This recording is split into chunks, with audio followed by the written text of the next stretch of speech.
Welcome back to the Celtics Nation Rise podcast, episode 64, presented by Celtics Talk Weekly. I'm your host, Griffin Aldrich. Alongside me, we have our two co-hosts, Seamus Zarlingo and Andrew Quinn. And welcome back, you guys.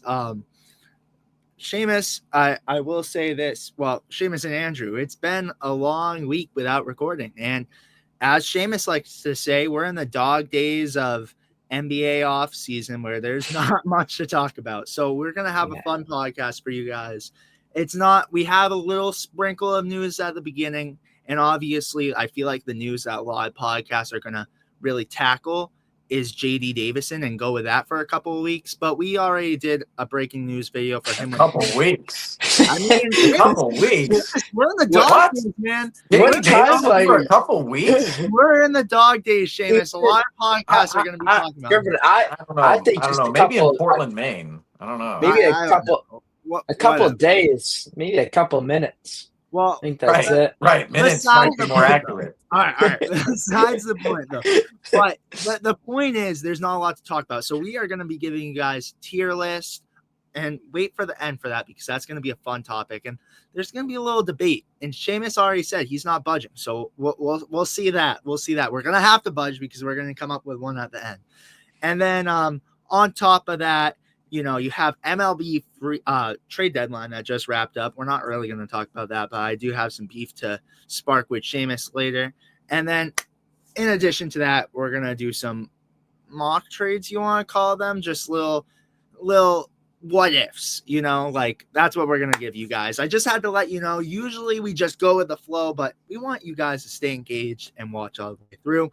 But how's it going, you guys? A long week. How's it feel in Celtics community? But I do have an initial question.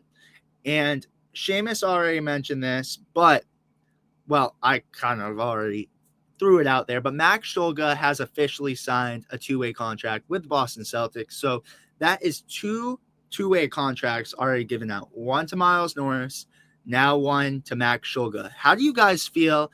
And another question, this is where it correlates with Seamus. He said Amari Williams has not signed one yet. So we'll start off with Seamus, go Andrew, and back to me.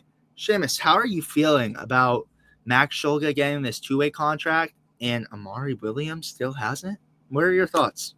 Well, I would assume, right, given the situation the Celtics are in right now, particularly at the big man position, that Amari Williams would eventually sign that two-way contract. And who even knows, right? We're talking about him as a two-way guy. He's expected to sign a two-way contract, but what if he's a standard guy? What if Amari Williams turns out to be a standard guy on the roster? I'm not betting on that. I'm betting on the fact he'll be a two-way player, but I believe that contract is eventually on the way. That contract signing is eventually on the way for Amari Williams and the Boston Celtics because, number one, the Celtics, we all know their big man position situation where the big man core is not necessarily decided for the Celtics whatsoever. It's a massive tryout for the starting center position, and not only the starting center position, but the two slot, the three slot, the second and third string centers as well. So there's that situation in Boston, but you also look at what Amari Williams was able to do in the summer league.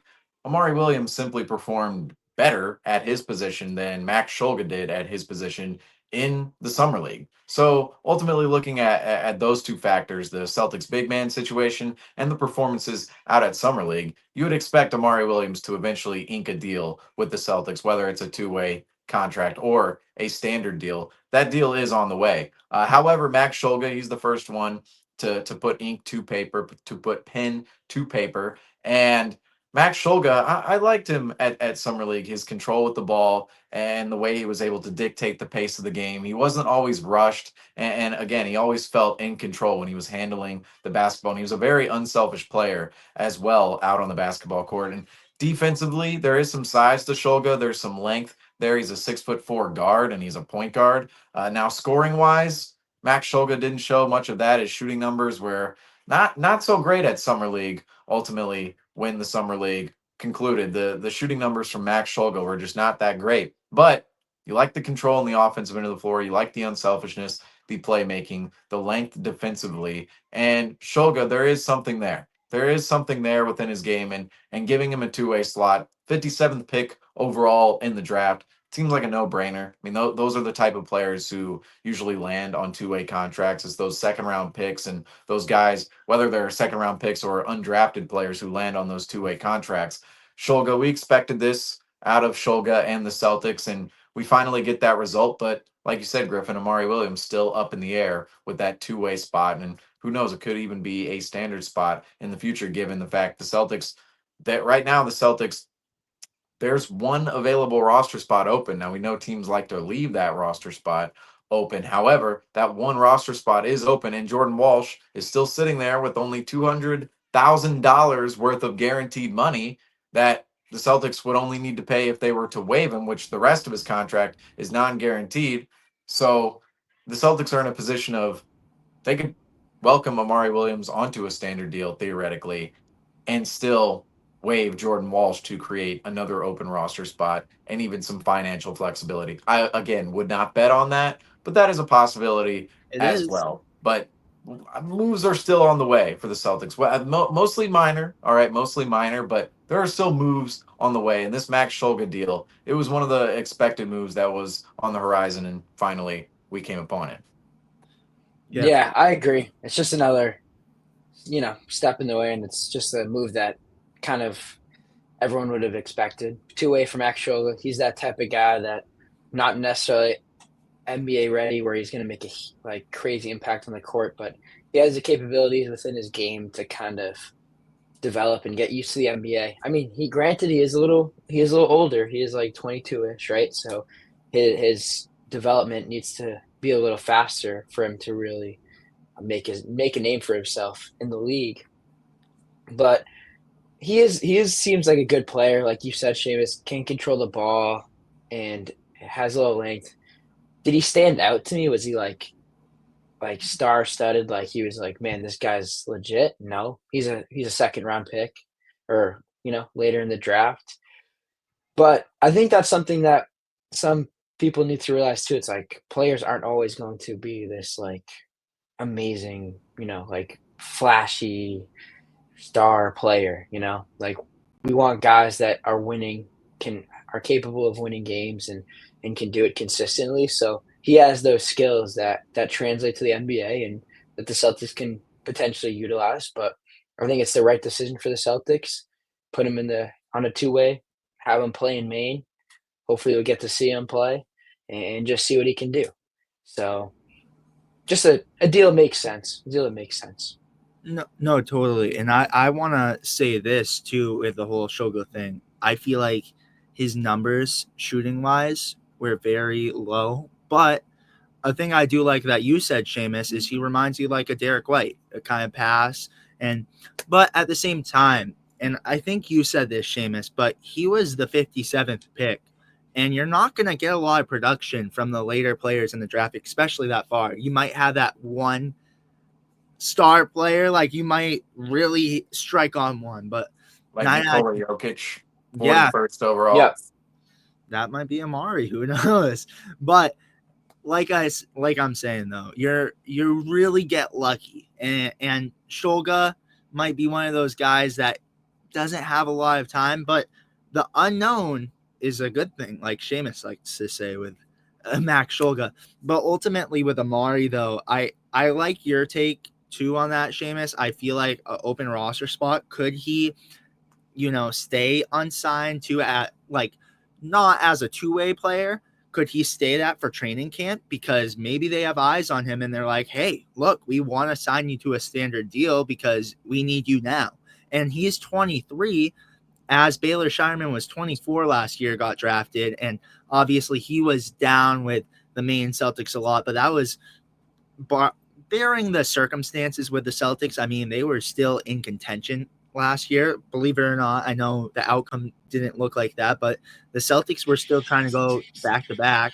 So you kind of look at Amari Williams and it's like, can this be a player? Because we're really down in a hole right now. Can he really dig us out of that hole and, be that center?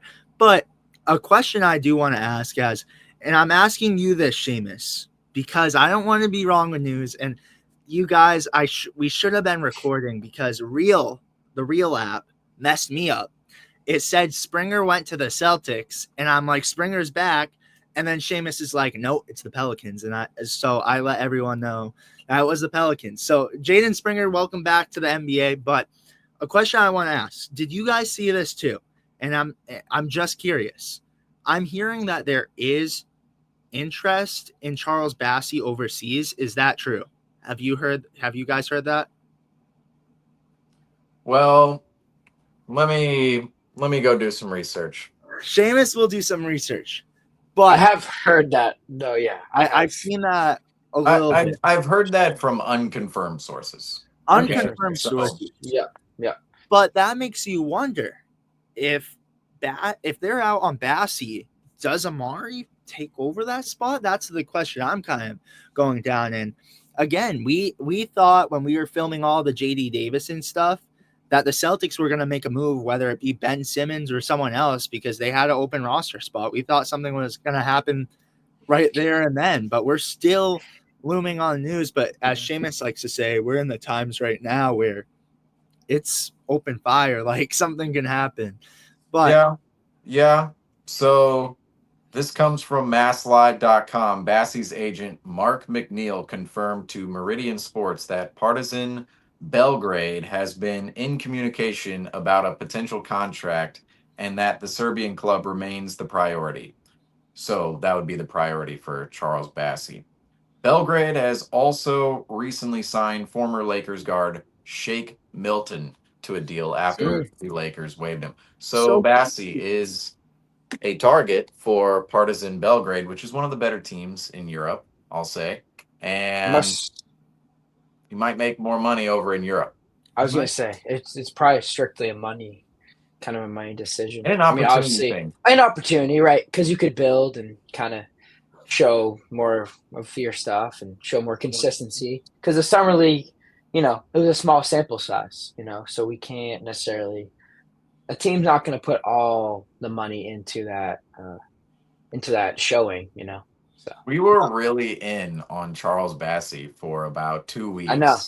I know. Like I even said though, this is the whole Lonnie Walker situation all over again. Not quite. Yeah. That's what I was gonna say, Seamus, too. And can I I thought about that the other night. I was laying there and I'm like, this is literally the Lonnie Walker situation all over again, but in different forms. Because Lonnie Walker last year, we already had a roster and we were ready to compete. And, Lonnie Walker would just be that missing piece. However, right now we have an open roster spot and it's like, all right, we're still early. We're really low on the center position. Like we need a center. So like bringing Bassey in wouldn't be a bad option for the Celtics. So it's the Lonnie Walker situation in just different form, really. Yeah. I just think everyone watches the summer league. They haven't watched basketball in a little. They're kind of like, it's summer league. Oh my God, this guy's playing so well. They get really high and they think this is like the best opportunity in the world. And then they start to settle and they start coming to reality. And I don't get wrong, we had this discussion before, but Cornette went off. He scored he in that playoff run. He went off. He did his thing.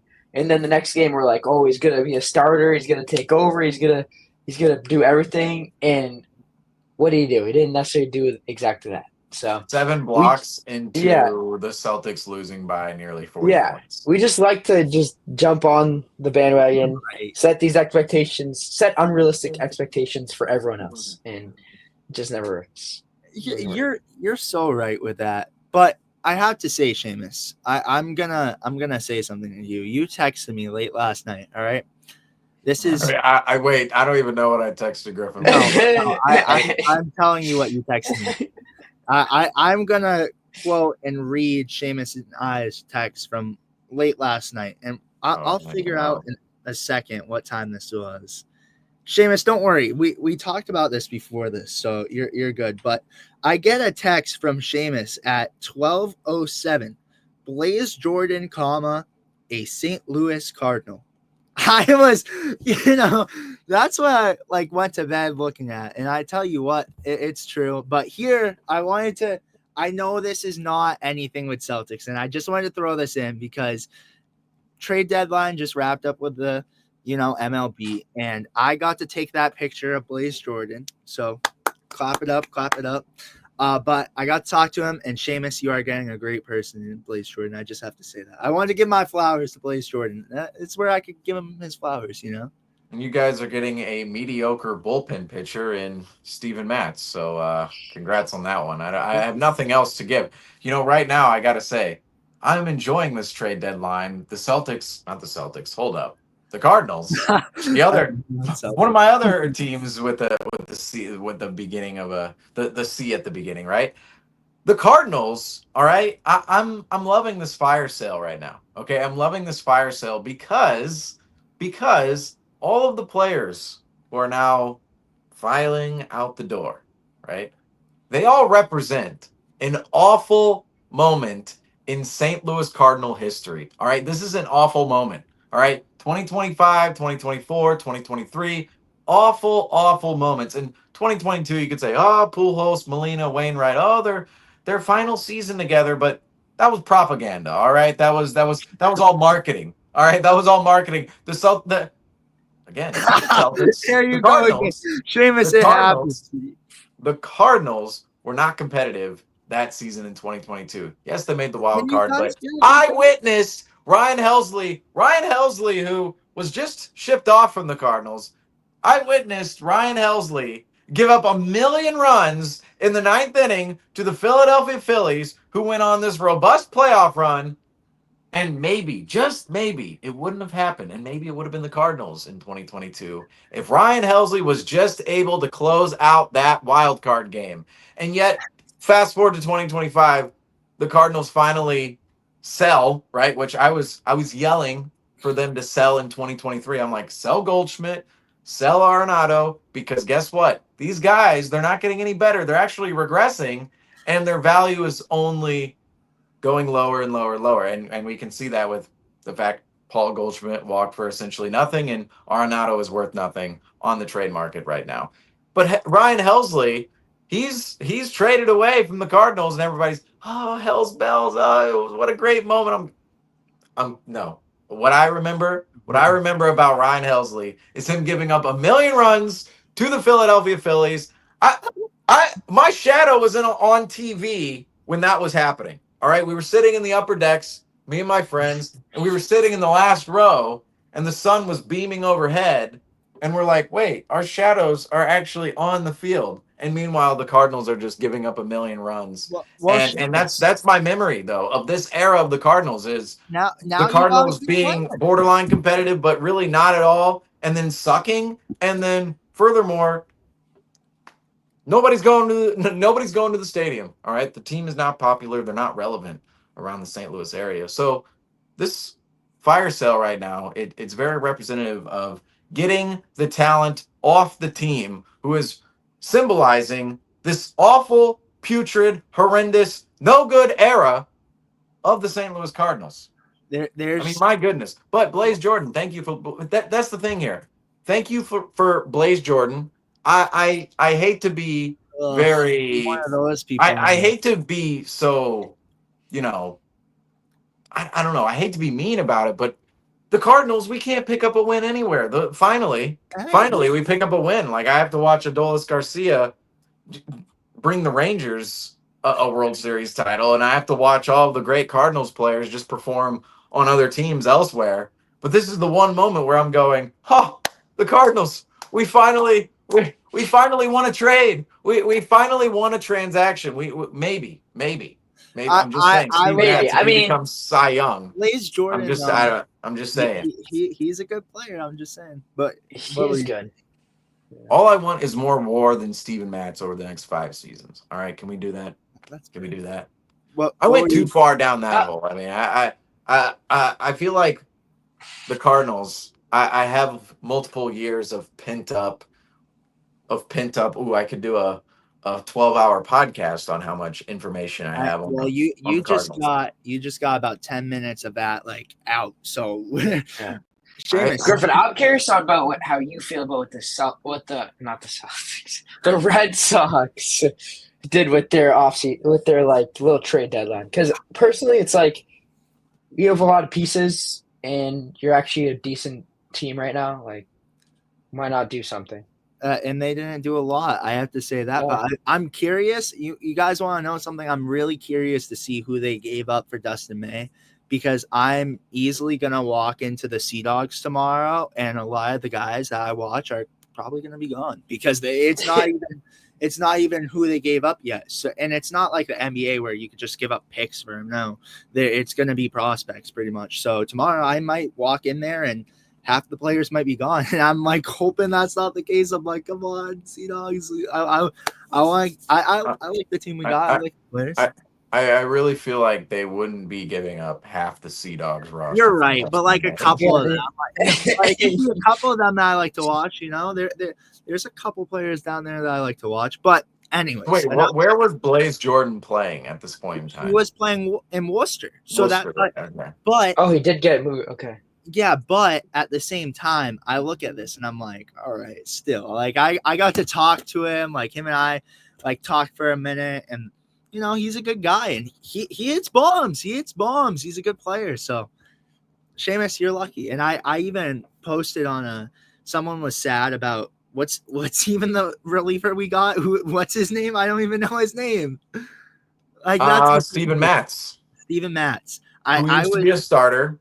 Right, his first game in the MLB, I believe he hit a double with the Mets, and SportsCenter went absolutely nuts on it. And from there on out, it's like, pretty up and down pitcher with the Mets, the Blue Jays, the Cardinals, and maybe even now the Red Sox. But I don't really understand the whole now. See, I don't know. We're still on a Celtics podcast here, so I don't know how far down the rabbit hole. But I just don't understand why the Red Sox would want Steven Matz over Blaze Jordan. Because Blaze Jordan, 17th ranked prospect, younger player. I heard from, say, Ian. Ian said, well, you know, a lot of guys are in positions in front of Blaze Jordan. How much of an opportunity would he have received with the Red Sox, right?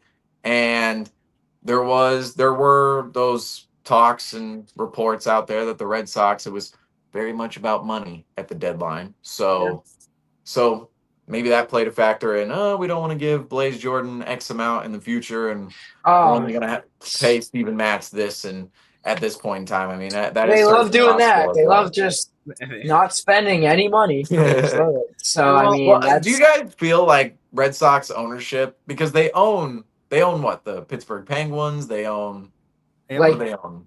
Liverpool. It feels the Red Sox are not their top priority. Hear me out. Right, they own other teams. It's like I feel like they care more about the other teams. You guys, we go on this all day. So leave a comment down below, and we will start. Just I'm leaking. Well, don't say anything. Don't say anything yet. But just stay tuned. That's all I gotta say. We're ready to talk some Sox and some Cardinals. You name it. We're ready to talk some MLB. But anyways, sorry you guys. I got a little off topic. That was my bad.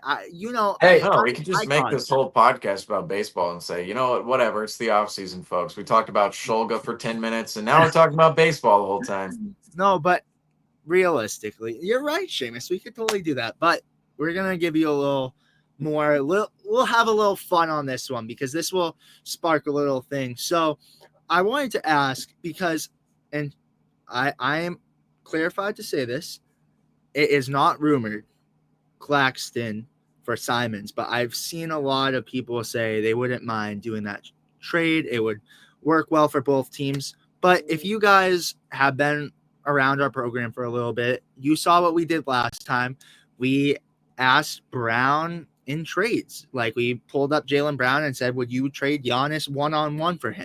So we're going to add in some more players one-on-one because obviously there's a lot of talks that Simons might not be on the Celtics come regular season. So he might as well be. Who knows? But one-for-one player, we have some players here. And I'm going to ask you guys, and we'll go around, obviously, Seamus, Andrew, me. We'll start off with the one that's been talked about. Claxton for Simons. Seamus, are you making this trade or not? Well, obviously, when we talk about all of these transactions, we have to look at it through the lens of what else could potentially be in the deal as well. We'd have to factor that in. But just a 1-for-1 swap, the reason the Celtics would ultimately do that trade, right? If we were looking at it from a Celtics perspective, why the Celtics would want to trade Anfernee Simons for Nicholas Claxton. Number one, the Celtics big man position. We've already talked about it on this pod, and we've talked about it ad nauseum. The big man spot for the Celtics is not anywhere near solidified, and there's not a real starting name within the big man core ultimately. And Claxton would provide that name for the Boston Celtics, and clearly would be the starting center for the Celtics if he were to be traded to the Celtics. Number two, Nicholas Claxton's deal is much smaller than Anthony Simons' deal. Simons' deal is $27 million expiring. And when I say smaller, it's a smaller per year deal than Anthony Simons' deal because Nicholas Claxton, he is under a multi-year contract in which sees his number actually dwindle in time, which is an extremely valuable contract in the NBA when you're looking at team building because year after year you're getting a player that's producing somewhat of the same level, yet his salary number is only going down. But Claxton's number, $25.3 million, that's a little bit under Anthony Simons' $27.7 million deal. And after this season, or rather next season, Claxton's deal goes to $23.1 million and then $20.9 million. So that would be the main appeal for the Celtics is the cap's going up, right? In the next 3 years, the cap's going up, yet Claxton, he's going to make $5 million less 3 seasons from now. So you're saving $5 million off of Nick Claxton, who's only going to be making 20.9 million in 27, 28. And in that season, I mean, the cap's going to rise. So that's 3 seasons worth of the cap going up percentage wise. So that deal is a great deal for any team to have. And that's why I believe a team like the Nets would be fairly hesitant. They would be fairly hesitant to trade a guy like Nick Claxton. I believe the Brooklyn Nets, considering Nicholas Claxton's future money, they'd be very reluctant and very hesitant to trade a guy like Claxton. However, the Celtics, considering the big man position and considering the future salary implications, I mean, you think about Simons. Simons could demand a bigger deal in the future after this next season under that $27.7 million. Whereas Claxton, he's under contract a little bit further into the future, and that would make team building a little more clear for the Celtics in general. That being said, there's conversation to be had about Claxton and making that amount of money, even under a $20.9 million deal. You're thinking, oh, that money goes down for Claxton. That's good money relative to the cap at that point in time in 27, 28. That being said, is Claxton worth $25.3 million? I mean, everybody loves Claxton and the idea of Claxton, but is he really worth $25.3 million? That's another conversation. And furthermore, is Anthony Simons just way better than Nick Claxton, right? Because Claxton fills a need for the Celtics, and Simons, people could argue he's a little redundant when it comes to playing alongside somebody like Peyton Pritchard, who's established within the Celtics organization and only makes around $7 million. But Anthony Simons, what if he's just outright way better than Nick Claxton, right? What if he's just way better? I definitely would consider that within a potential swap between Simons and Claxton. That seems like a fairly viable deal considering the Nets are, I mean, right now the Nets are just, who knows what they're exactly trying to do in the future. There's no piece on the Brooklyn Nets they're trying to build around right now. So I mean they can move in any direction they really wanted to with how they see their team building plan going into the future. And that could entail trading Nick Claxton sooner rather than later. But given Claxton's deal, I would be very surprised if the Nets moved off of Claxton because there's no pressure to actually move off a player like him. He's still a fairly young player, and his deal goes down in time, which in 3 seasons, maybe the Nets, maybe they come up with a top pick next year, and there are pieces on that roster that they could flip or bundle together or even play in time that could contribute to a winning team later on in time. Maybe Claxton becomes one of those pieces with his deal. And I would say the Nets are pretty reluctant to trade him. And the Celtics, I would say they're actually pretty reluctant to trade Simons for Claxton, but that is a viable scenario that people could look at this summer and definitely ponder as we are here. So would you say, if you were the Celtics GM though, would you make that trade? Yes or no? If you're Brad Stevens, would I make a trade for Claxton? Personally, if I were the GM of the Celtics, no, I would not make that deal. I like it. What about you, Andrew? Yeah, I mean, I really like Claxton's, his game. I like his ability to protect the rim. He's athletic. He's long. Like he's got that skill set, that wingspan, all that really.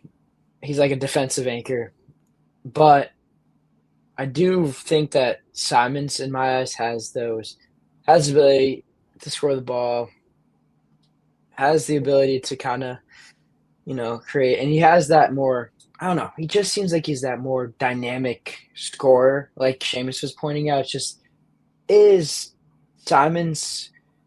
I feel like in my eyes, Simons is more of a talented player than Claxton, and Simons is hard to replace than a guy like Claxton in my eyes. Like I think Claxton is a guy that you can find with amongst like many other kind of big men. You know what I mean? Like he's fits that mold of like reminds of kind of like Robert Williams or like these guys that rim protect, maybe not the most talented offensive skill set from like all that, but you could replace them with someone else. But Simons, he's just more of a unique player that is worth more in my eyes and could potentially be moved for more somewhere else that gives the Celtics an even better big man or a better player to kind of to utilize come when Tatum comes back or just for the future.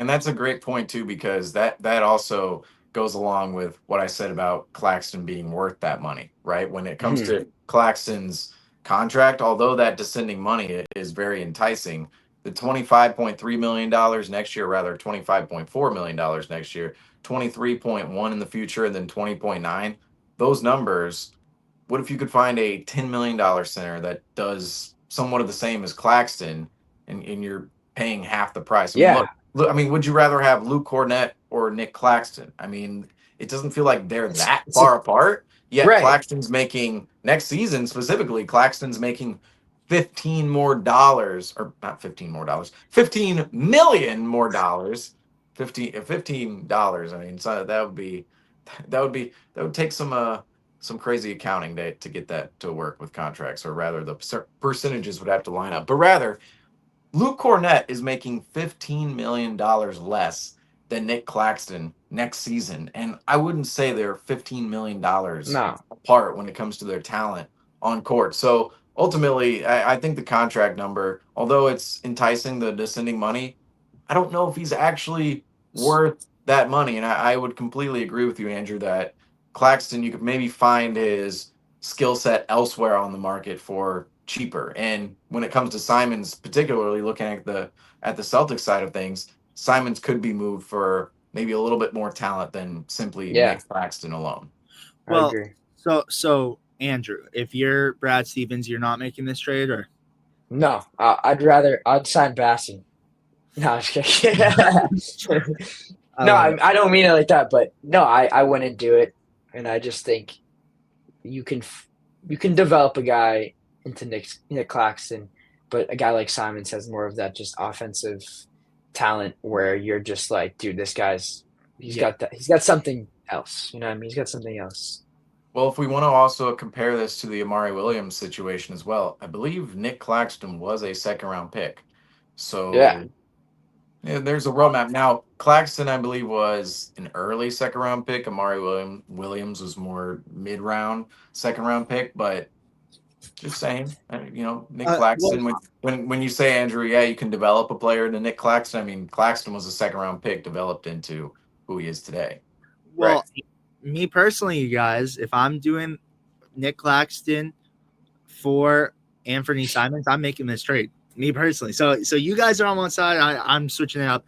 I'm making this trade just because I look at this, and Nick Claxton's 26 and Anfernee Simons, I think 27, maybe 26. He's either 26 or 27. Yeah, Anfernee Simons. Let's get this right, Griffin, because it matters. He's 26 years old and will be 26 years old all of next season. All right. So still a pretty young player.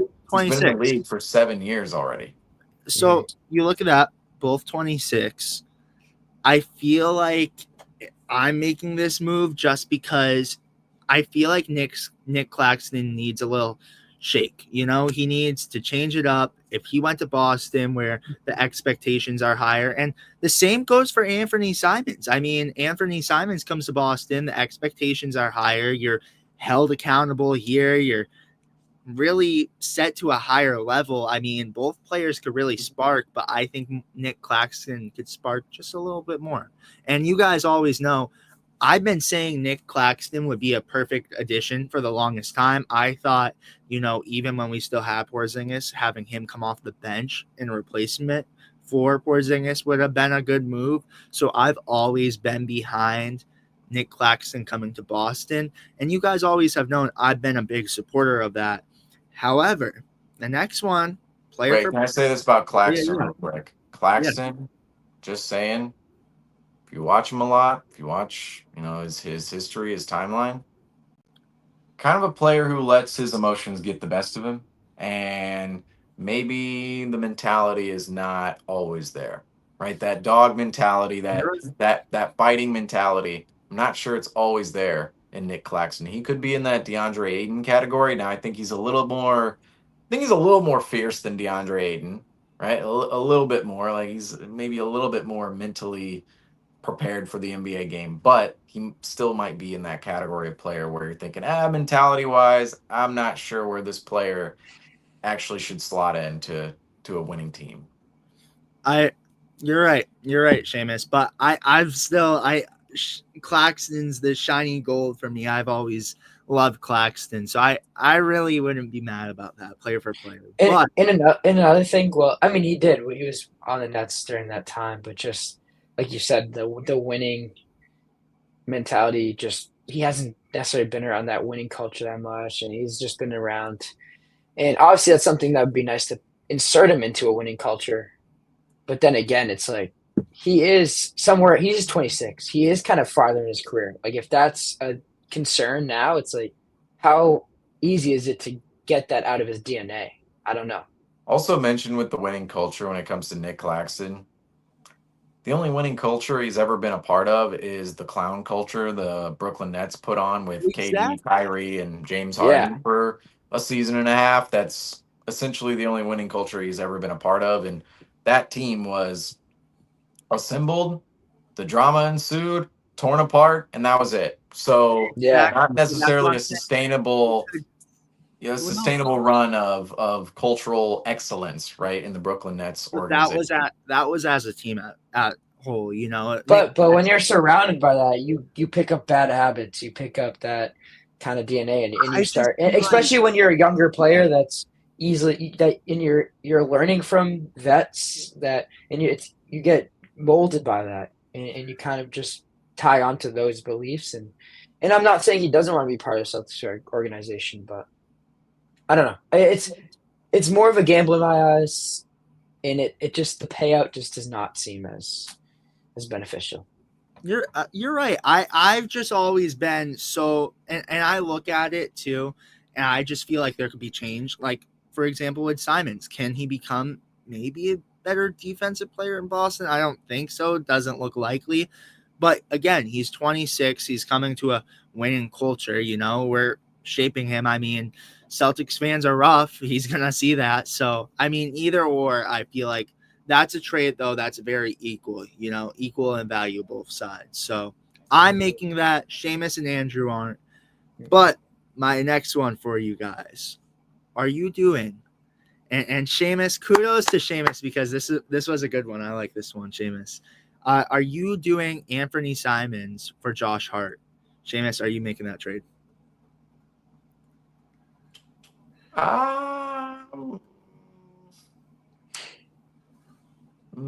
Probably. Yes. Yes, you are. Well, here's the thing with Josh Hart. Okay, I think he's a little bit. He's a little okay. Let's go to Josh Hart here. So $19 million, $19.5 million next season, $20.9 million the year after, and then I believe there is a team option on the back end of his deal worth $22.4 million. So yes, and that is a team option. So his deal, very valuable deal there with Josh Hart, which to me, when it comes to the Josh Hart conversation, I don't believe the Knicks are going to give up Josh Hart for a guy like Anthony Simons, specifically because that would cause redundancy within their lineup when it comes to Jalen Brunson and Anthony Simons, two guards who need the ball in their hands and cannot defend to the highest of levels. And we know the Knicks, they're more of a defensive oriented team, right? Last year, defense was their calling card, whereas offensively, that's where they had to really string together their game. Josh Hart, I don't believe he'd be part of the equation for the Knicks in trading for Anthony Simons if they wanted to do that, right? I don't think the Knicks and Celtics are are swapping Hart for Simons. Let me just make that clear. But Hart makes about $8 million less than Anthony Simons. So that right there, the Celtics would be saving money on Hart's deal. He's inked further on into the future, so you don't have to give Hart more money until later on in time. And the last year of his deal is controllable by the team. I mean, it's controlled by the team. $22.4 million at the end of Josh Hart's deal. I mean, a team can easily they could they could easily decide to exercise that option and Josh Hart is on the roster that last year, or team could waive that option and ultimately Josh Hart could sign for a longer term deal and sign an extension with whatever team he's on at that given point in time. But Josh Hart for Simons, now one thing I'll have to mention with Josh Hart is Josh Hart is 30 years old and will be 31 next season, whereas Anthony Simons is 26. That's where the conversation of upside comes into play because Anthony Simons could theoretically in the future own a higher ceiling than what Josh Hart is right now. You have to consider that if you're the Celtics. But one for one, right now, looking at the contracts, looking at the situation, and what type of players the Celtics want on what type of timeline, right? Josh Hart for Anthony Simons would make sense for the Celtics to do. That being said, would make absolutely no sense for the Knicks. Therefore, it's not going to happen. But if you were to just theoretically throw it out, or even hypothetically rather, throw it out between Josh Hart and Anthony Simons, I think the Celtics would want to do that. The Knicks would not want to do that. But there is a world too. Josh Hart, he's on the same timeline as Tatum and Brown, but Anthony Simons, the one of the grand prizes of Anthony Simons is his age, 26 years old. The Celtics can reset their timeline a little bit with Anthony Simons knowing when Simons in 5 years from now, he's only going to be 31. Whereas Josh Hart, he's going to be 31 next season. So you're kind of staying with the whole, okay, we got to win now once Tatum comes back. When Josh Hart, if you were to roster Josh Hart over Anthony Simons, but if Simons were to be on the roster instead of Josh Hart, when Tatum comes back, the window could be maybe extended considering Simons owns more years in his 20s than Josh Hart. But Josh Hart is the more efficient player when it comes to playing within the Celtics rotation of Jaylen Brown, Jason Tatum primarily, even alongside Derek White. I mean, we were comparing, has Josh Hart surpassed Drew Holiday? That's what we were comparing last season at a certain point in time. And ultimately, I think the answer at the end of the season was yes. And those were two players that were at the end of the 25 playoff run. Although Josh Hart was arguably outperforming Drew Holiday, they were seen on the same level of player when it comes to their skill sets and actually their ability out on the floor. So Josh Hart would definitely be a more efficient player within the Celtics lineup, considering he'd be slotting in like Drew Holiday did. But at the same time, Anthony Simons could turn into a lot more than what Josh Hart is right now. And that's what the Celtics would have to look at going into the future. If this deal were to ever be on the table, which I would assume it would never be there for the Celtics. And the Knicks, that would make no sense for the Knicks. But you're doing that though. if you're the Celtics? I gotta say, like it's hard because Josh Hart's deal is great, and not only that, it's less expensive, and he might be a more efficient player in the Celtics rotation. The only thing that worries me is Josh Hart is already into his 30s, so your window when it comes to winning with Tatum, you're thinking, okay, well, when Tatum comes back, that window we gotta get off the ground running real quick. Whereas with Josh, or not with Josh Hart, rather Anthony Simons, on the other hand, Anthony Simons, that runway is not as short, where you're thinking, oh, in 4 seasons, Josh Hart's going to be 35. He's not going to be playing as effectively at 35 as he is at 31. Whereas in 4 seasons, Anthony Simons will only be 30. So that's the big impasse for me, is the age. But otherwise, the contract and the ability within the two players, the Celtics would want Josh Hart over Anthony Simons, but So the age yes, is you're definitely doing it. Oh. no. I think they would do it, but the age thing would definitely be something that It's that hard. that is a little bit of a turnoff with that. Totally. Where are your thoughts though, Andrew? Are you making this trade or are you declining it if you're the Celtics? I'm gonna say decline it. Honestly, I think Simons at 26. He is. I mean, just watching how it's just observing his game. Like, he is a talented player. He can score the ball like at will, and he's coming into the system that has Jalen Brown. It has guys that can also score the ball. So the attention is going to be taken away from. There's going to be a lot more attention on other guys, and Simons is going to be able to take advantage of that and really be another guy that can score the ball at will for the Celtics. And I'm interested to see how that's just going to make Jalen Brown's life easier, or Tatum's life easier. Not to mention he can create, facilitate, get feet in the paint, and really make an impact on the offensive end. And I love Josh Hart. I think he's a great player. I think he's a defense dog. But we saw with Holiday too. It's like he played well last season, but Holiday is also. I just think Josh Hart, his upside is just not there, and I like Simons, and I don't think Josh Hart moves the needle as much as Simons does, or could potentially move the needle as much as Simons would. And I'll mention this too with Simons and Josh Hart. Josh Hart is nowhere near as great of an offensive player as Anthony Simons. So Mm-mm. even though if we're looking at Josh Hart as this defensive gem over Anthony Simons, offensively speaking, Anthony Simons is a gunslinger and Josh Hart is this ragged, has to get his buckets in these very nefarious ways around the Yeah, rim and on drives and open lanes, right? Like Josh Hart is not the shooter, he's not the scorer that Anthony Simons and is. in my eyes, I thought the Celtics last year kind of looked like sometimes on the offensive end, it looked like they were struggling to get points. It looked like they were working so hard that then they go back on the defensive end, they're tired, they're out of rhythm. I just think Simons is going to open up the Celtics their offense so much more and allow Joe Mazzulla to go into so many different actions, kind of give teams different looks rather than be one dimensional with, say, Drew Holiday last season and a guy like Josh Hart. Drew Holiday worked with our team because it was that perfect timeline. It was the perfect fit.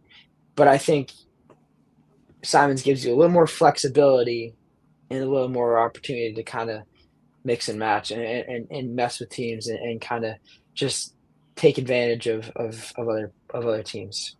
Well, it's definitely hard because I was just looking at the offense that you're getting from Anthony Simons, but Seamus opened my eyes to another one as well. Is the age, and you too, Andrew. Like the age, it's just you're getting older again. The timeline, like you're gonna have to win as soon as Tatum comes back because you're gonna be running out of time. Simons, however, his time is not on the line. He's a player that's 2026 is when you're in the peak of your prime. This is a player who could really give you a lot on the offensive side of the floor. So it's hard, but I think a thing that would help our defense is Josh Hart. I feel like he's a player who I loved his intensity against the Boston Celtics. And you obviously know players that do well against the Boston Celtics, Brad Stevens likes eventually having on the Boston Celtics. And I feel like Josh Hart would kind of be that player. And you kind of see him. I feel like that's one of the players that really stood out to me, in the playoffs for the New York Knicks. So I would make this move. If I were the Celtics, it would be tough because obviously, again, you're getting older. You're not getting younger. You're getting older, but you're getting experience still. And you're also getting more of a defensive presence too. And that's the thing. Simons is not the best defender, so you're really just getting more on the defensive side of the ball. You're losing some offense, but you're obtaining more on the defensive end of the ball. So I'm making this move. So that one's a hard one too. I feel like all of these are hard because they're really tough questions, player for player. Do I think that would happen though? No, but I would make this move if I were the Boston Celtics. I also another reason why I like Simons right now and just I'm kind of high on him is just because we can create offense, we can move the ball, but like a guy like Pritchard, Pritchard is a Celtic. He's a great player. He makes a huge impact, but he still has a little bit of a problem, I think, with like just being able to create like and move the ball and give a good pass and like get guys open.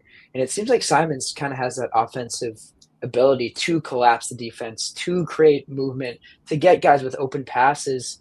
And I think the Celtics missed that this year, and we haven't had that. Like, he's not a true point guard, He's obviously offensive minded, scoring the ball first, but we haven't had a guy like that in my eyes that can do that for the Celtics.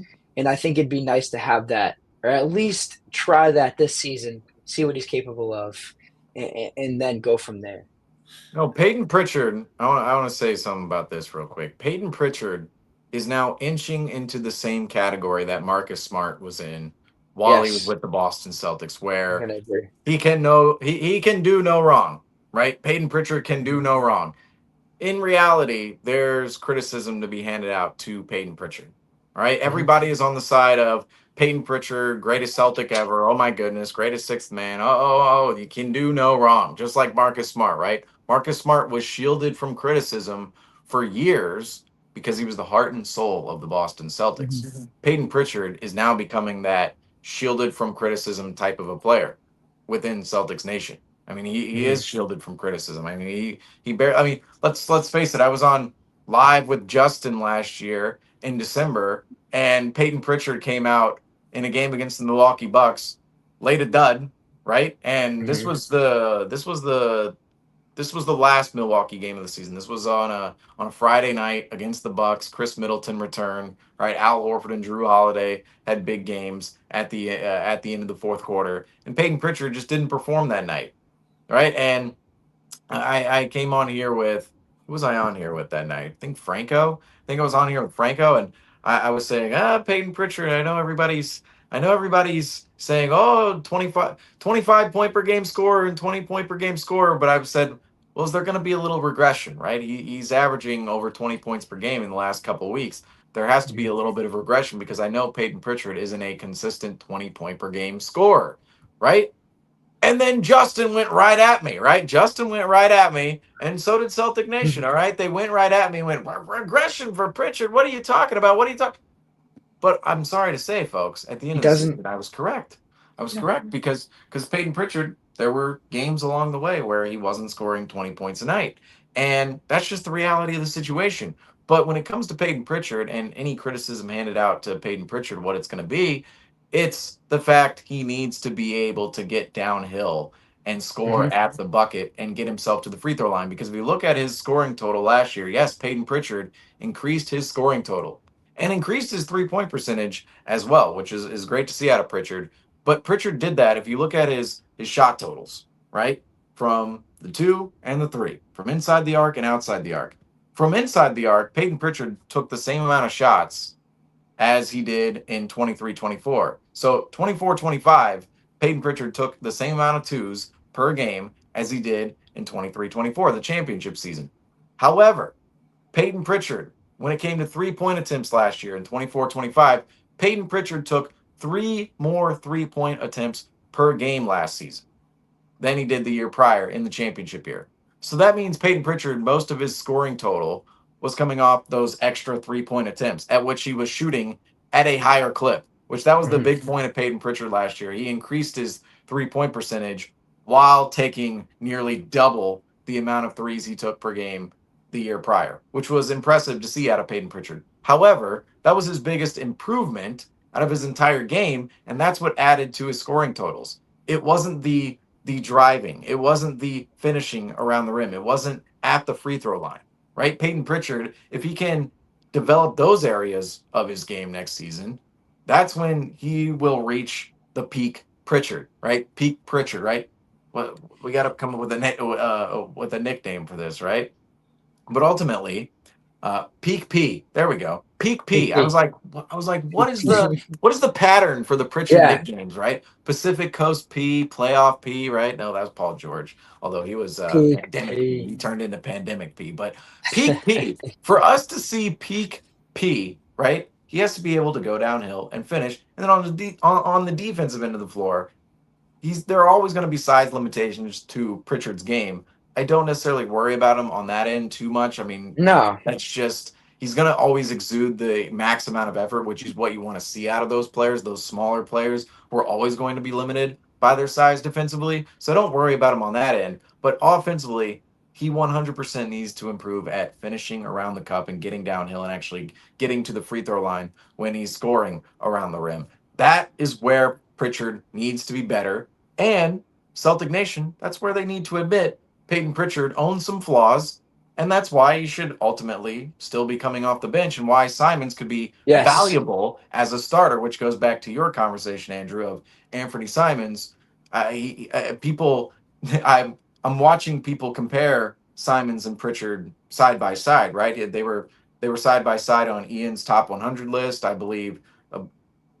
Correct me if I'm wrong, but have 2K ratings come out yet? And I believe they're somewhere around the same slot, right? So. But realistically, I agree with you, Andrew. I think Simons has a little bit more of an advanced offensive game. His game is just very effortless comparative to Pritchard's, where he really works for his shots. I mean, those step backs are maximum effort at all times. He looks like he's in his driveway, spamming the pound drills. Like he is putting in so much effort to get those kind of shots. While Simons it just looks effortless for him. I mean, it just looks second nature.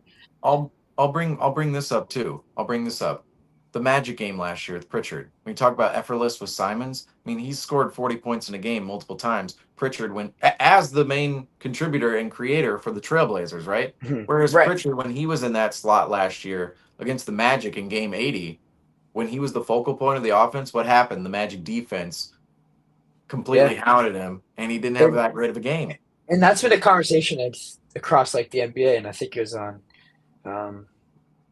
on Gilbert Arenas' podcast for that. You know what happened, which is apparently done. If you guys haven't heard, but they're talking about how it's harder to score 20 points on a team that is actually worse. Is actually like when you're the main focal point, when they're scheming up the offense. They're saying they don't scheme up offense. They don't have a scout report for guys when the team isn't even that good, but they do, and they want to win no matter the result.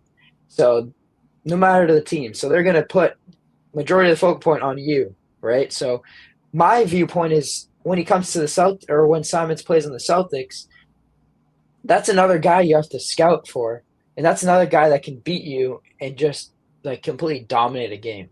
So.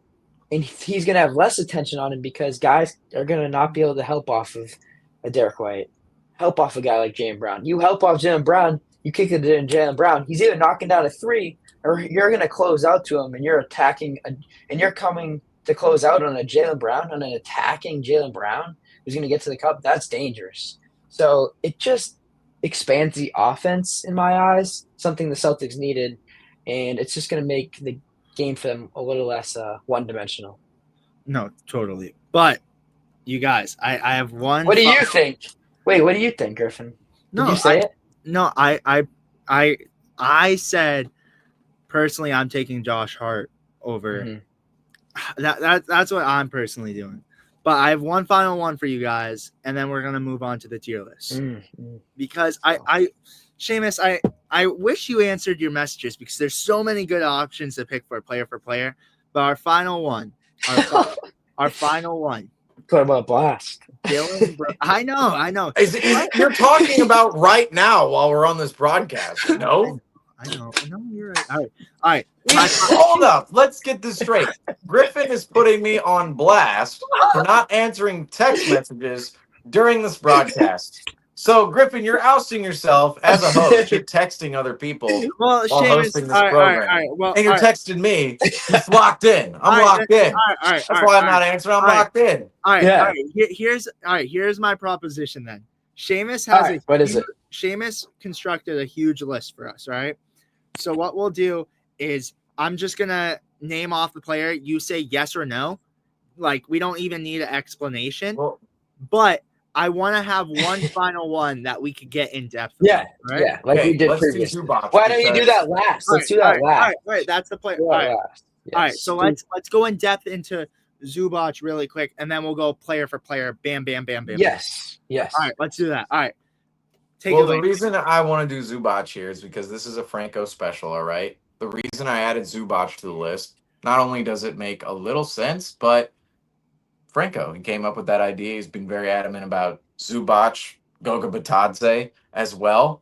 And, well, Goga Batadze in line with Sam Hauser, Zubac in line with anfernee Simons.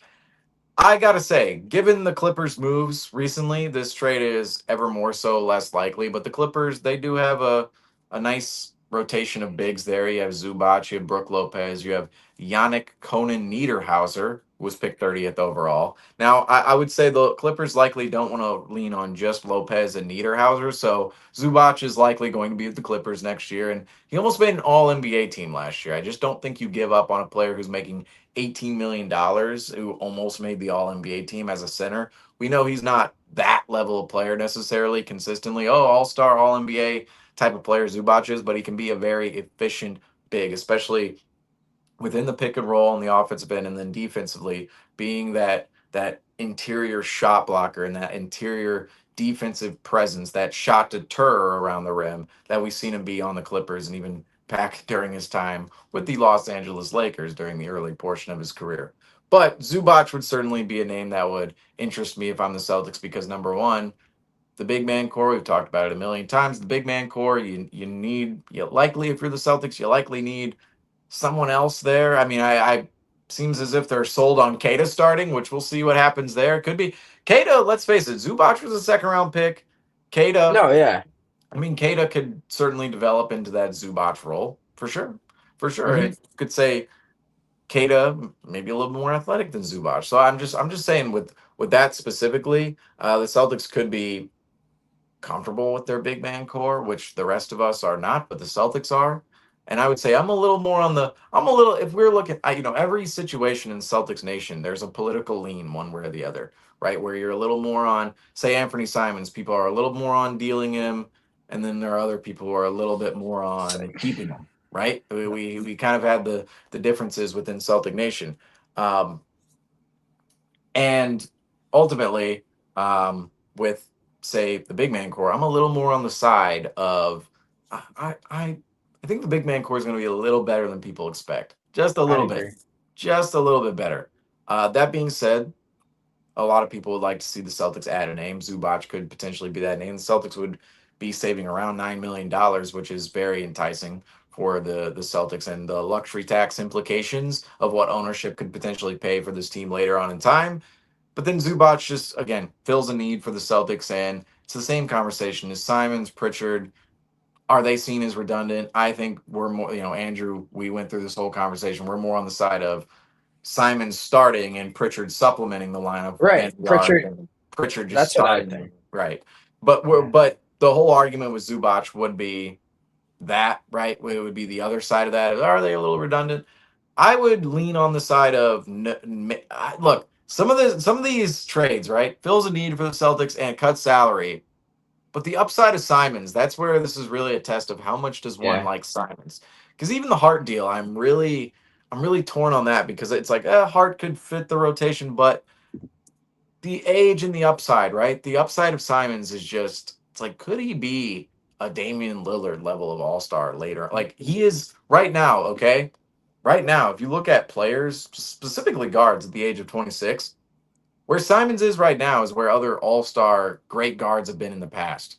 Right? Now you guys were in the chat where I mentioned Justin and I were going back and forth, and I was basically comparing Anthony Simons at this stage in his career to guys like CJ McCollum, Isaiah Thomas, John Wall, Eric Bledsoe in 2015-16. And we all know those players went on to have even better careers after that point in time. They were all 25, 26 years old, and they all got better. Okay, they all got better from that season. 2015-16, all of those guards got better. I mean, their peaks of their career were later on in time. Now, of course, some of them sustained injuries, such as John Wall, that shortened that peak. But the point is, those guards were as young as Anthony Simons. They were putting up the same numbers as Simons, scoring wise and efficiency wise, and they got better. They turned into all stars, perennial all stars, nearly, and they went on to have careers, respected careers, as we know today. Simons could be in that same category of guard for the Celtics, where he's 26 years old now. He's going to be 26 all of next season. He's still somewhat developing as a player. Now he's on the back end of development. There's not too much to have with his development, but there is some growth. There is some upside within Simons' game, and playing in a winning organization with Joe Mazzulla's coaching staff and the whole establishment within the Celtics building, that could really benefit Simons in the long run and certainly show a lot of the upside within his game. And Zubac, the upside is not as present You're as not making it. as I'm not making this deal. I'm not making this deal, even though fills a need as Griffin freezes as he's back now, but fills a need for the Celtics and cuts salary, which is two things. Those are two things the Celtics would want, right? But Yeah. I think Simons could be a player that I really believe he could turn into a guard that's really worthwhile in time, and it could be a deal you look back on it and go, "Wow, we just traded." Yes. No, I'm right A there. Kemba Walker type of player, a John Wall, a Isaiah Thomas, C.J. McCollum, Eric Bledsoe type of player for. I mean, who would that be comparable to last decade? Trying to find a name that would be like DeMarcus Cousins kind of. no, because DeMarcus Cousins He was good. is well, he tore his Achilles, so Yeah. Yeah. I don't know. He There's was much better than, yeah. like Timothy Mozgov. Is that like like somebody like that? Nah, he wasn't as close to all NBA type of a center, but Yeah, I just think it's the same thing that I've been saying. It's just Simons is a player that stands out. I mean, you don't see these type of players all the time, but like a guy like Zubac, like yes, he's a very good player. He can contribute, he can rebound, he can put the ball in the hole, but it's just does he have that winning culture that does he have the ability to take it to the next level where he's putting you on top and winning you a championship? Is he a championship caliber player? And he hasn't done that with the Clippers. Granted, there's been injuries and there's been, some internal struggles, but he just hasn't done that for them. So why should we expect him to come to the Celtics and do that as well? And then also, it's just you can't. I feel like we're really getting blinded by this big man conversation. Like a lot of the Celtics community is getting blinded, and I think there's the stress about are we going to win? Do we need a big man? It's really getting to the Celtics fans, what can do to the NBA. See what Kata can do, and then move Simons. And I know we're just having discussion like player for player, and this deal could happen now or it could happen next at the break or anything like that. I get it, but I just don't think jumping the gun on a guy like Simons is worth it. There needs to be more There needs to be more thought into it. You got to give him more chance. You got to give him a chance within the Celtics organization. And there's a lot of different big men that you could try to trade for with Simons, and it's just not worth it right now in my eyes. And I think you'd be thinning yourself out too from the Celtics standpoint. So like, you're would not we be trading for Marcin Gortat or Dwight Howard at the later Yes. stages of Yeah. his career, That's or exactly what it feels but like. he's what 28. the This other? is Oh, Hassan Whiteside, but Andre this is my point. Drummond, right? No, Jonas but Valanciunas. It's like, are we trading for that level of big? I But Vucevic early on, you see Vucevic how can those shoot. players like those players are great. You see how they go, but it's just they just feel like some role player that But just right, doesn't. all the names I mentioned earlier, like McCollum, Isaiah Thomas, Walker, Him Wall, too. all That's those a good players, point too, though. you wouldn't trade all those guys for those type of centers. You You just just wouldn't. no, wouldn't. I That's where Simons is right now. He's no, he's but I at that agree. level of player. In my eyes, you have to. I look at and I think as an NBA fan, as a guy that played basketball all the time, like sometimes it's just like that kind of gut feeling, and you just have a certain sense of what a player is and what a player isn't, and you see patterns within the league, and you just put that down. Like that's what a Zubac player to me is. He's just a guy in my eyes, later down the line. He's talented. He's good. You're kind of sitting in your backyard with your boys, and you're like, "Oh, remember Zubac? Remember him?" Like that's how I see it. Like No, yeah. you kind of throw out a name. You're like, "Oh, remember Avicii Zubac on the team? Like he was a pretty good player, but do you do anything special? No." That's how I see him as. A guy like Simons is a guy that has the potential. When you're in the backyard, you say Simons, and you and your boys are like, "Yeah, no crowd. You're mentioning Simons. He's the best player ever. Next one, next one." Like he's not a guy that you just. He's not a random guy you pull up. In my eyes, No. Simons is going to be a guy that you pull up randomly, and you're going to be like, "Dude, what is that?" You're casual in my eyes. You know what I mean? That's how I'm going to see it. That's how I see it. That's how I see it. No, yeah. I look at Simons and I would not make this trade. And I like what you said, Andrew. The Celtics are just in a dire need for a center. And it makes it seem like, all right, any center looks attracted to us. And like Zubac, yes, he's a great center. And I feel like, and I wish Franco could spiel on this because he loves Zubac, as Seamus already mentioned. But that's a player that, Right. yeah, you would love to obtain and you would love to have him on the Celtics. But at am I what cost? giving up anfernee Simons for him? No, I think I'm going to keep Simons because there could be that Dame Lillard type player, as Seamus mentioned. Or you But could get even a better big man. exactly. You could get a better big man and make a bigger deal, bigger splash. But this is what we're going to do now. I know we want to talk about it, but we gotta get to the tier list. So Which is I fair. name a player. You guys just say yes or no. All right. Okay. Miles Bridges, yes or no? No. No. Seamus? No. Wife All right. beating? No. Dylan Brooks? No. No. Andrew? No. Seamus, I don't know why you put this one out there, but it's fine. Grayson Allen? No, I'm not doing that. You guys? No. No. No. It kind of like it. Hey. I don't know. Yeah, No. All right. Norman Powell? No. Too Mm, old for me. Too Yeah, old? that's a good point. I Age. would consider it, but no. Who else we got on here? Colin Sexton. No. No. Yeah, I'm not doing it. Oh, Andrew, are you making that move? No, I don't know. I mean, he's good, but he's already had a chance in the league.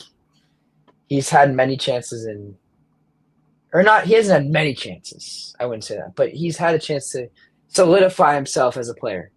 No, he's shown who he is. So totally. I don't think so. Yeah, totally. looks like we lost Seamus. It looks like we lost Seamus for now, but we'll keep it going. Keep it going. I'm not making that. No. Harrison Barnes. Oh, as Too old. Like Too Seamus old. Welcome back. Nursif Nurkic. Yes or no? Yusuf Nurkic. Yusuf, whatever, I messed up. Yusuf Well, Nurkic. he's a Celtic. You're gonna have to know about it. No. No, I'm not doing that. What about Maybe you? on a lower on a contract that's more agreeable. Seamus, are you doing Nurkic? No. All right. What about Malik Monk? Are you doing that? No. No. No. What about Harrison Barnes? No. Old. No, I'm not. What about you, Seamus? No. All right. We have Keldon Johnson. No. No. All right, wait. We have all right, Franco, you're live right now. You're not live on YouTube, but you're live in a recording, right? For Celtics Nation Rise. We want to get your opinion on if the Celtics should trade Anfernee Simons for Ivica Zubac. So here's Franco, everybody. Ivica Zubac. You see, this is a trade negotiation that I was taking into consideration about a month back. And this was all kind of shut down immediately once Brad hit the press conference addressing the two trades and saying that they are comfortable with keeping Niang and Simon. So that really is now just a hypothetical conversation. But when the trade first happened, I am initially seeing this as an essential need of bringing in a center as more essential than keeping a luxury player like Simons, who is a developing player who could be seen as an asset for a team that is trying to get under the salary cap line. And I don't think the Celtics are no longer seeing that as a top priority, maybe in seasons later down the road, or possibly they just are trying to get under the first apron, which they were able to accomplish by releasing J.D. Davison. But I would say that Anfernee Simons is a very comparable player that I would consider keeping for almost seeing how this year goes, because it's going to be interesting to see how the financial layout looks in years in the future, because we don't know how much money Anfernee Simons is going to be demanding, because after next year he does become a unrestricted free agent. So that is something that the Celtics have to strongly consider as well. So if they are viewing Anfernee Simons as a long-term asset, that is one thing. But there is a chance that Anfernee Simons could walk out the door next year and the Celtics get nothing in return. So if Anfernee Simons is a player that they consider keeping around, then lock him up. But if not, go for what is going to be a considerable addition to your team, not only for this year in a bridge. I don't like the word bridge years. I got the I'm over watching the preseason Chargers versus Lions game, but I believe the Chargers probably just scored. But Griffin, take that off. It's not Simmons. I was given a little. He just threw up a graphic that there was a typo on it. It said. I wanted to see Franco's face, and we didn't get. No, that's my fault because you typed it Simmons. out as Simmons a million times messed in your it up. script, and I was like, "Oh, I really have to tell him." No. Wait, hear me out. I did mess that up, but that wasn't even my bad. It literally was. No, sorry. I'm so sorry. No, you're fine. I'm not gonna lie. I've been writing. Don't say sorry again. So much. I've been writing Ben Simmons so much that I just butchered that. That's my bad. Sorry about that, guys. Hey, it happens. Don't say sorry again. You're good, Griffin. Keep it going, Franco. To finish off on Zubac in general, if there was a player that was comparable in value, which could add to this Boston Celtics team, it would have been Zubac. And I say would have in a past tense because the Clippers have obviously moved forward with the plans of bringing in Bradley Beal and Chris Paul. So they're going, and also John Collins and Brook Lopez. When they brought in Brook Lopez, that's when I started to consider Zubac as a potentially tradable asset because they did have a player that could be considered a bridge player and Niederhauser playing behind him. But I believe right now they're going to keep Zubac, and they have no reason to trade him right now and not to go forward with the roster they have right now. But when it comes down to Simons, I don't think there is a center out there that is as valuable as Simons is on the court. However, I would be looking at trying to distribute the money at the back end of the roster, not really the back end, but more in the middle. And that is obviously the Sam Hauser conversation. But I would probably just say that this team is most likely going to be trading for a mid-level type of center rather than trading out Simons because it seems like they're very comfortable and Brad Stevens knew what he was getting himself into bringing both of those players into his roster. Right. And another thing I thought about while you were talking, it's like, yes, obviously we're doing the 1-for-1, so that's just kind of how the nature of the conversation. But if you were to trade away Simons for a big man, you're going to want to get something else in return along, with a big man, and a potentially a guard that is slightly better than Pritchard. Text Seamus. I'm going to see if I can pull it up. I'm going to text Seamus my proposed trade, and for everyone on the broadcast or listening, this is one that was made a few weeks back, and I'm going to see if Seamus would be able to pull it up on stream, but it's no longer valuable in my eyes, but being able to present it is what is necessary. Could be a point of reference for future trades down the line. And may I, Seamus, can I give a correction really quick so I can't end out on an L?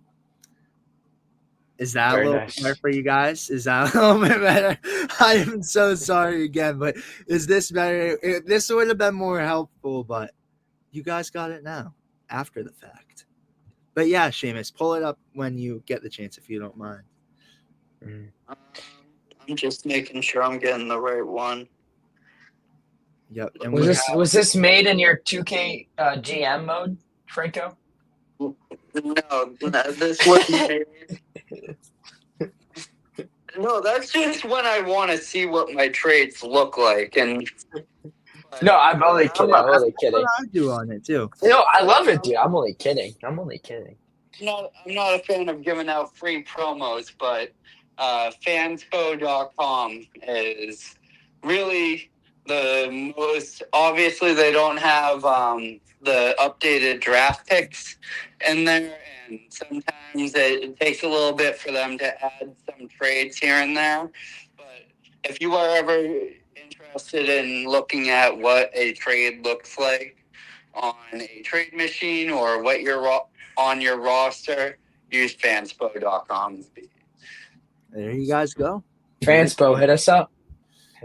Exactly. And even though no free promos, free promo right there. We love giving. We love. Because let's face it, we've created quite a bit of traffic on their network, on their website. So ultimately, the amount of time that I have spent on their website, they deserve it.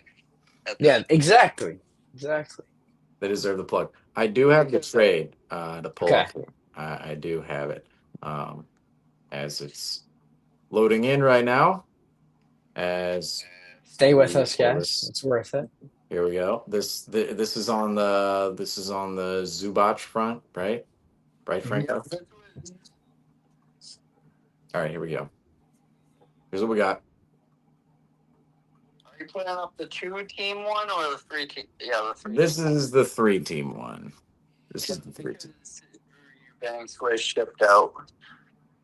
Which it might be blurry. It might be very blurry. Yeah. So, yeah, but we got.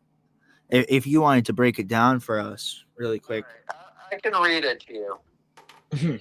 So, this was right after the Celtics received Niang and Simons within the trade, and I still was viewing those guys as potential sign-and trade type of players, and I saw the Clippers as a potential dance partner because all of their needs and all of their what we needed all matched up. So the trade ran as the Celtics would be sending out Anthony Simons, Sam Hauser, Xavier Tillman, and Jordan Walsh for Ivica Zubac, Derek Jones Jr., Chris Dunn, and Kobe Brown. Hey, Yeah. you gotta love it. I'm looking for it. But to describe what my thinking was behind that and how to tie the relevancy of that trade to today's world is what the Celtics need to do is have a team that you look at all 10 guys that are not wearing the warm-up shooter jerseys and sitting on the back end of the bench that are most likely going to be getting rotational players, feeling confident with any single one of them sticking them out there for 15 to 25 minutes on a given night. So right there, I think this team just truly needs to develop more of a depth within their roster and be able to carry out, because obviously the glaring issue is at center, which we can do another podcast on. But just being able to add more players, if you want to prove that Jaylen Brown is a superstar player and is a player that is on the same echelon as a player like Tyrese Halliburton, a Jalen Brunson, not Anthony Edwards, but Apollo Banchero, players of the second tier who could submerge themselves in the right situation, but on the right team.